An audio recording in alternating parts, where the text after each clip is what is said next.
चटकदार चटपटीत लिंबाचे लोणचे नाव घेतलं तरी तोंडाला पाणी सुटते, हो ना?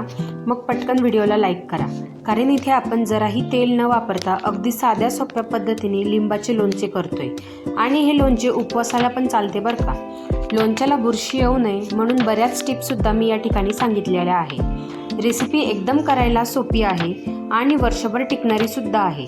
नमस्कार, मराठी स्वयंपाकमध्ये आज आपण करतोय मस्त चटपटीत चटकदार लिंबाचे लोणचे. चला करूया. तर पहिल्यांदा आपण साहित्य काय लागणार आहे ते पाहूया.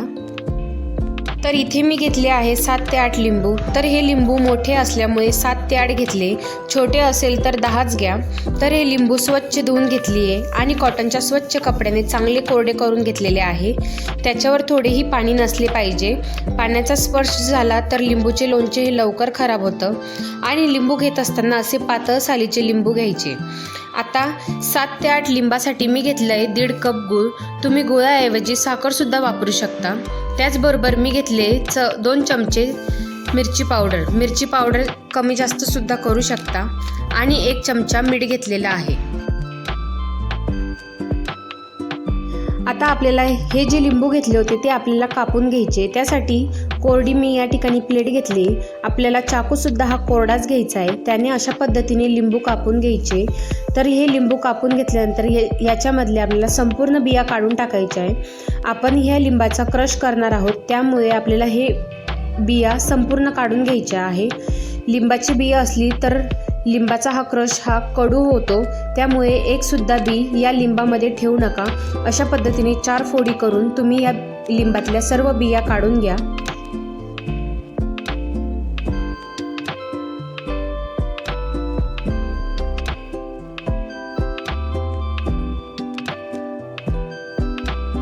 तर अशा पद्धतीने मी सगळ्या लिंबातल्या बिया काढून घेतलेल्या आहे. छान असे बारीक फोडी तयार केलेल्या आहे.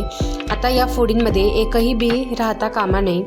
मिक्सरचं भांडं घेतलं. त्यानंतर त्या फोडी आपल्याला या मिक्सरच्या भांड्यामध्ये घालायच्या.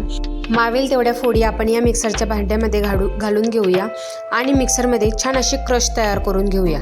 तर अशा पद्धतीने मी मिक्सरमध्ये छान असे क्रश तयार करून घेतले. खूप जास्त जाडसुद्धा ठेवले नाही किंवा खूप जास्त असे बारीकसुद्धा केलेले नाही. तुम्ही बघू शकता छान असे क्रश तयार करून घेतला. आता हा क्रश आपल्याला एका बाउलमध्ये काढून घ्यायचा आहे. आता आपल्याला हा लिंबाचा क्रश काढत असताना मिक्सरचे भांडेसुद्धा आपल्याला छान असे कोरडे आणि स्वच्छ घ्यायचे. एकही थेंब पाण्याचा नसला पाहिजे. मगच आपल्याला हे लिंबाच्या फोडी मिक्सरमध्ये घालायच्या. तर या ठिकाणी मी हा लिंबाचा क्रश संपूर्णपणे बाउलमध्ये काढून घेतला. आता आपल्याला यामध्ये घालायची लाल मिरची पावडर. आता मिरची पावडरचे प्रमाण तुम्ही तुमच्या आवडीनुसार कमी जास्तही करू शकता. मिरची पावडर घातली, त्यामध्ये मीठ घालायचं. मीठ घातल्यावर आपल्याला जो आपण किसून घेतलेला बारीक करून घेतलेला जो गूळ होता तो सुद्धा आपल्याला यामध्येच घालायचा.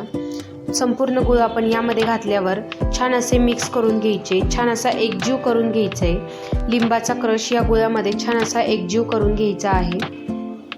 आता तुम्हाला गुळाऐवजी साखर वापरायची, ते सुद्धा तुम्ही वापरू शकता. जेवढ्या प्रमाणात आपण गुळ घेतला तेवढ्याच प्रमाणात तुम्ही साखरसुद्धा या ठिकाणी वापरू शकता. तर हे बघा, आपण गूळ आणि लिंबाचा क्रश छान असा मिक्स करून घेतला आहे. तर अशा पद्धतीने हे मिश्रण झालेलं आहे. आता या मिश्रणातला गूळ छान असा वितळलेला आहे. आता हे मिश्रण आपल्याला झाकण ठेवून 1 तासभर भिजण्यासाठी ठेवून द्यायचे आहे. तर 1 तासाभराने बघा या मिश्रणामध्ये गूळ चांगला विरघळला गेलेला आहे. हे मिश्रण छान असे पातळ झालेले आहे. आता आपण हे मिश्रण छान शिजवून घेऊया. आता हे लोणचं आपल्याला शिजवण्यासाठी मी या ठिकाणी जाडबुडाची कढई घेतली आहे. कढई घेताना जाडबुडाची घ्यायची. त्यामध्ये आपल्याला हे क्रश घालायचं आहे. हे लोणचं आपल्याला छान शिजवून घ्यायचे आहे. आता हे लोणचं न शिजवता 2 ते 3 दिवस मुरवलं तर हे असंच सुद्धा खूप छान लागतं. आता हे मिश्रण आपण या कढईमध्ये घातलं. गॅस बारीक करायचा आणि हे मिश्रण आपल्याला साधारण 5 ते 6 मिनिट छान शिजवून घ्यायचे आहे. आता बघा, या लोणच्याला छान अशी हलकी उकळी यायला लागली आहे. आता आपल्याला गॅस एकदम मंद करायचा आणि याला 6 ते 7 मिनिट छान शिजवून घ्यायचे. तर 2 मिनिटानंतर बघा, याला छान अशी उकळी आलेली आहे. छान अशा याच्यातला गूळ पूर्ण वितळलेला आहे. मगापेक्षा आत्ता हे असे पातळ झालेले आहे. याच्यातला जो गूळ असतो तो पूर्ण विरघळलेला आहे, म्हणून छान असे पातळ झालेले आहे। आपल्याला हे मिश्रण हलके दाटसर होईपर्यंत शिजवून घ्यायचे। खूप जास्त दाटसर करू नका, नाहीतर हे तुम्हाला खाताच येणार नाही। त्यामुळे हलके दाटसरपणा येईपर्यंत शिजवून घेऊया। तर साधारण 6 ते 7 मिनिट आपण हे लोणचं छान असे शिजवून घेतलेले आहे। हे लोणचे छान असे दाटसर झालेले आहे। यापेक्षा जास्ती घट्ट करायचे नाही किंवा खूप जास्त पातळ सुद्धा ठेवायचे नाही। आता हे लोणचे आपले परफेक्ट झालेले आहे। आता आपल्याला गॅस बंद करायचा आणि हे लोणचे आपल्याला संपूर्ण गार करून घ्यायचे। आता हे लोणचे भरत असताना आपल्याला कोणती काळजी घ्यायची? लोणचे भरत असताना लोणचे आपल्याला संपूर्ण गार करून घ्यायचे आणि लोणचे आपण ज्या बरणीमध्ये भरणार आहोत ती बरणी काचेची घ्यायची। काचेची घेतल्यावर तिला स्वच्छ धुवून घ्यायची आणि स्वच्छ कॉटनच्या कपड्याने तिला छान कोरडी करून घ्यायची। कोरडी झाल्यानंतर ती साधारण आपल्याला अर्ध्या तासासाठी उन्हामध्ये ठेवायची, जेणेकरून ज्या बरणीमध्ये थोडे पाण्याचा अंश असेल तो सुद्धा सुकून जाईल। त्यामुळे बरणी घेत असताना काचेची बघून घ्या, प्लास्टिकच्या बरणीमध्ये हे लोणचं ठेवू नका, नाहीतर त्या लोणच्याला प्लास्टिकचा वास लागण्याची शक्यता असते।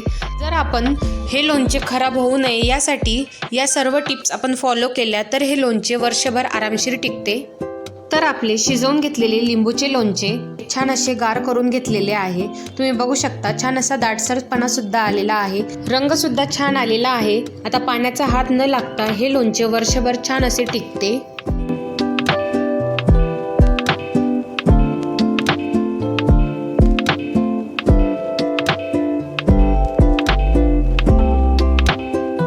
तर हे लोणचे उपवासाला सुद्धा चालते।